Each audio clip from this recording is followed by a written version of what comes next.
হে all, কেমন আছো তোমরা? নিরুর খড়কন্যায় আজকে আর একটা ব্লগ নিয়ে তোমাদের সঙ্গে আড্ডা দিতে চলে এলাম। এখানে দেখো, আমি ঘুগনি বানাবো বলি ঘুগনির মটরটা সেদ্ধ বসাচ্ছি। আজকে ব্রেকফাস্টে হবে ঘুগনি আর ব্রেড। একটু জল দিয়েছি, তাও মনে হলো আর একটু জল দিই, জলটা কম কম লাগছিল।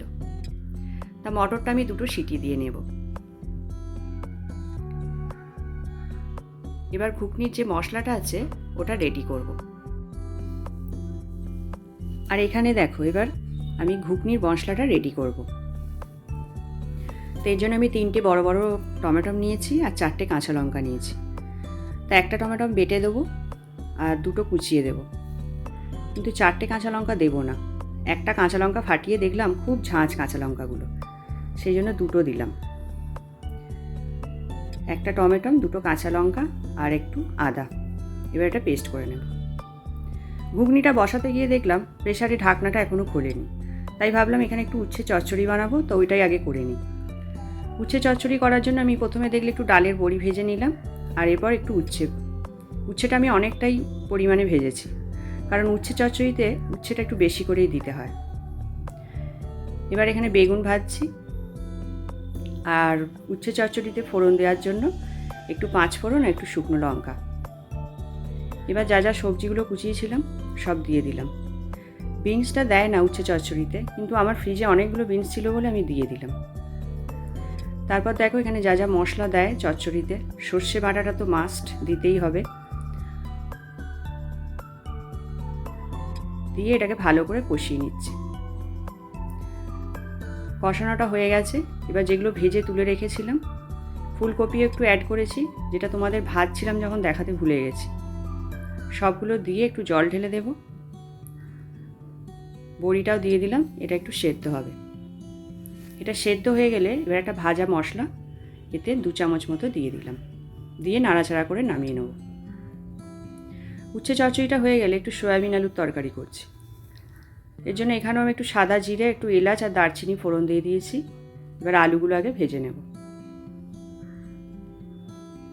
আর এখানে দেখো ভাতটাও হয়ে গেছে, এটাকে ফ্যান ঝরিয়ে নেব।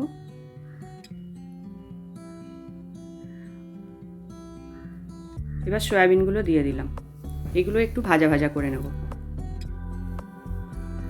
তারপরে এতে একটা টমেটো দিয়ে দিলাম। আমি রান্নায় প্রচুর টমেটো ব্যবহার করি, আমার খুব ভালো লাগে দিতে। বেটেও দিই 2টো একটা, আবার যখন রান্নাটা করি তখন কুচিয়েও দিই 2টো একটা। তো সয়াবিন আলুটা দেখছো, এটা একটু মাখা মাখা করব। আর ডাল করেছি, সকালটা এই দিয়ে আজকে হয়ে যাবে। এবার ঘুগনিটা বানাচ্ছি। এতে একটু সাদা জিরে, তেজপাতা আর শুকনো লঙ্কা ফোড়ন দিলাম, দিয়ে যেই মশলাটা তোমাদের দেখালাম পেস্ট করে রেখেছিলাম ওটা দিয়ে দিলাম। দিয়ে ভালোভাবে কষিয়ে নেবো। আর যা যা রুটিন মশলা আছে এখানে দেখছো এগুলো সব অ্যাড করে দিচ্ছি, দিয়ে নুন মিষ্টি দিয়ে ভালোভাবে কষিয়ে নেব। এখানে দেখো 2টো বড় টমেটো, একটা বললাম বেটে দিয়েছি আর 2টো কুচিয়ে দিলাম। দিয়ে মটরটা যেটা সেদ্ধ করে রেখেছি ওটা অ্যাড করে দেবো। আর কিছুই না, 5-7 মিনিট ফুটবে এটা, তারপর নামিয়ে নেব। ঘুগনিটা হয়ে গেলে আমি ব্রেকফাস্টটা সেরে নেব। মেয়ের ব্রেকফাস্ট হয়ে গেছে নেওয়া, ও ঘুগনি খায়নি, শুধু বাটার দিয়ে ব্রেড খেয়েছে। এখানে আমি এবার ব্রেকফাস্টটা করে নিচ্ছি। 2টো ব্রেড নিয়ে নিয়েছি আর 1 বাটি ঘুগনি। ব্রেকফাস্টটা করেও রান্নাটা হয়ে গেল সকাল সকাল আজকে। তাই এরপর অনেকগুলোই কাজ আছে যেগুলো সারবো। পাশের থালাটা দেখছো, এটা মেয়েকে ভাত দিয়েছি, ওটা আমাকেই খাইয়ে দিতে হবে।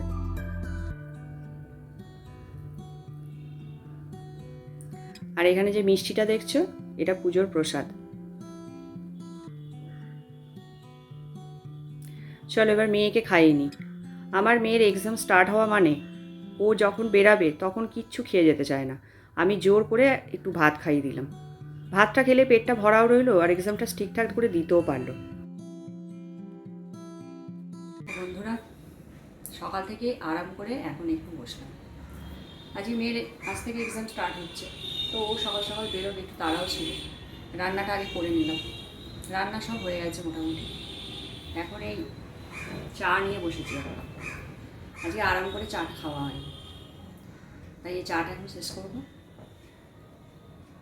তারপর ওয়াশিং মেশিনে কাঁচা হয়ে গেছে অনেকক্ষণ, ওগুলোকে মেলবো, তারপর স্নান করতে যাবো। আর কি ঠান্ডা বলো, হাওয়াও দিচ্ছে প্রচণ্ড একদম। চলো চাটা শেষ করে দিই। এই ঠান্ডার সময় যতবার চা খাবে কোনো প্রবলেম নেই, তবে আমি বেশি চা খেতে পছন্দ করি না। আমি সকালে একবার, আর যেদিন মনে হয় যে সকালবেলা খাইনি সেদিনকে এখন নেই। চলো চাটা তো খাওয়া হয়ে গেল, এবার কাপড়গুলো ঝটপট করে মেলে ফেলি। কাপড়গুলো মিলিয়ে নিই, তারপর স্নানে যাব। আর আজকের ওয়েদারটা এতটাই বাজে, একটু রোদ নেই, পুরো মনে হচ্ছে বর্ষাকাল। কাপড় জামা তো কিচ্ছু শুকাবে না, আজকে মেলবো আর কালকে পর্যন্ত ঝুলবে এরমভাবেই। যেমন ঠান্ডা আর তেমন ওয়েদারটা পুরো বর্ষাকালের মতো। একটা পাতলা কাপড়ও শুকাচ্ছে না, কি অবস্থা। তবে একটাই রক্ষে, একটু হাওয়াটা আছে, এর জন্যই শুকিয়ে যাচ্ছে।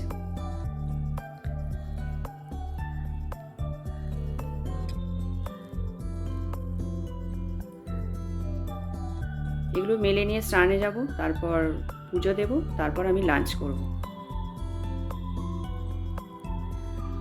তো গুড ইভিনিং বন্ধুরা, দেখো সন্ধে হয়ে গেছে। সন্ধ্যের চাটা আজকে তোমাদের সঙ্গে শেয়ার করতে পারলাম না, একটু তাড়াতাড়ি করে খেয়ে নিলাম, কারণ পিঠে আজকে বানাবো, এর জন্য কিচ্ছু করা নেই। নারকেলটাও কুড়িয়ে এই গুড় দিয়ে মাখাচ্ছি। একদম অল্প নারকেল আমি কুড়িয়েছি, একটাই নারকেল, অল্প করেই বানাবো। নারকেলটা আমার রেডি হয়ে গেছে, এই দেখো ভালোই হয়েছে। আজকে একটু গুড় বেশি করে দিয়েছিলাম।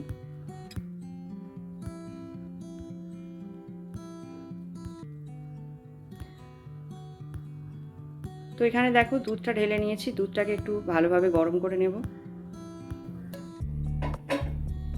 দুধটাকে ফুটিয়ে নিচ্ছি, কারণ দুধটা ফুটিয়ে নিলে কি বলো তো, একটু গাঢ় হয়ে যাবে আর তাড়াতাড়ি হয়ে যাবে। এখন 8টা বেজে গেছে, এই জন্য একটু তাড়াতাড়ি করছি। আর এখানে দেখো চালের গুঁড়ি নিয়ে নিয়েছি 2 কাপ। এটাকে গরম জল দিয়ে ভালোভাবে মেখে নেব। মেখে নেওয়ার পর 10 মিনিট রেখে দেবো, তারপর এটাকে একটা একটা করে শেপে পিঠে বানাবো। এটা একটু টাইম লাগবে। আর এদিকে দেখো দুধটাও হয়ে গেছে, তবে এটাকে আরেকটু ফুটিয়ে গাঢ় করব, খেতে ভালো লাগবে। আজকে নারকেলের পুরটা দেখো কত সুন্দর হয়েছে। এর আগের দিনে তোমাদের সঙ্গে শেয়ার করেছিলাম না পাটিসাপটা, সেদিনকে আমি গুড়টা একটু কম দিয়েছিলাম, আর দেখছিলে কেমন একটা ঝুড়ো ঝুড়ো মতো হয়ে গেছিলো। মানে পাটিসাপটাটা যখন গুড়টা দিচ্ছিলাম তখন পড়ে টরে যাচ্ছিলো। তা আজকে একটু গুড় বেশি করে দিয়েছি, বেশ টাইট হয়েছে।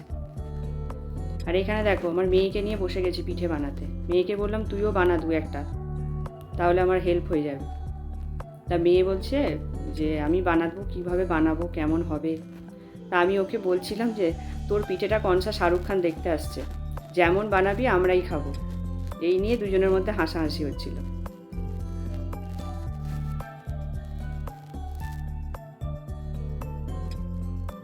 একটা একটা করে পিঠে বানাতে প্রচুর টাইম লাগে, তবে বেশ ভালোই লাগে।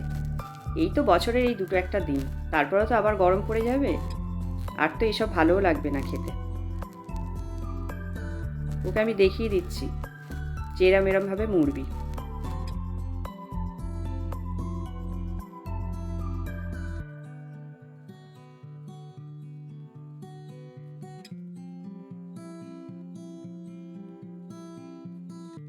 এই দেখো তোমাদের সঙ্গে শেয়ার করছে কীভাবে বানিয়েছে।